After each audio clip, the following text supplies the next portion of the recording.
વરસાદનો માહોલ જામી ગયો છે અને ગુજરાતીઓના ઘરે તો બટાટા વડા બને જ. તો સૌથી પહેલા એક બાઉલમાં બાફેલા બટેકાને એડ કરી અને મેશ કરી લઈએ. હવે તેમાં બારીક કાપેલી ડુંગળી, તીખા મરચા, કોથમરી, શેકેલા જીરાનો પાવડર, ધાણા જીરું, લાલ મરચું પાવડર, સ્વાદ પ્રમાણે મીઠું અને લીંબુનો રસ એડ કરી અને મિક્સ કરી લઈએ. તો અહીંયા આપણે બટેટાને 2 કલાક અગાઉ બાફીને ઠંડા કરીને લેવાના છે, જેથી મસાલો એકદમ કોરો તૈયાર થશે. હવે મીડિયમ સાઈઝના આ રીતે બોલ બનાવી લઈએ. હવે બેટર બનાવવા માટે એક બાઉલમાં ચણાનો લોટ એડ કરી અને તેમાં થોડી એવી હળદર, મીઠું અને અજમાને આ રીતે હાથેથી મસળીને એડ કરી દઈએ અને થોડું થોડું પાણી એડ કરતા જઈએ અને આ રીતનું થોડું થીક બેટર તૈયાર કરી લઈએ. તો બેટરને આ રીતે એક જ ડાયરેક્શનમાં ફેટવાથી એકદમ લાઇટ અને ફ્લફી તૈયાર થશે.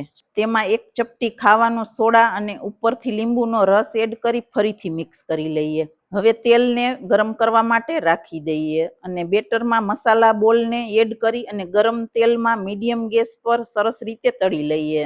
તો આ રીતે આપણે બધા ભજીયાને તળી લઈએ અને ગરમા ગરમ સર્વ કરી લઈએ. તો તૈયાર છે વરસતા વરસાદમાં ખાવાની મજા પડે તેવા બટાટા વડા. તો એકવાર જરૂરથી ટ્રાય કરજો.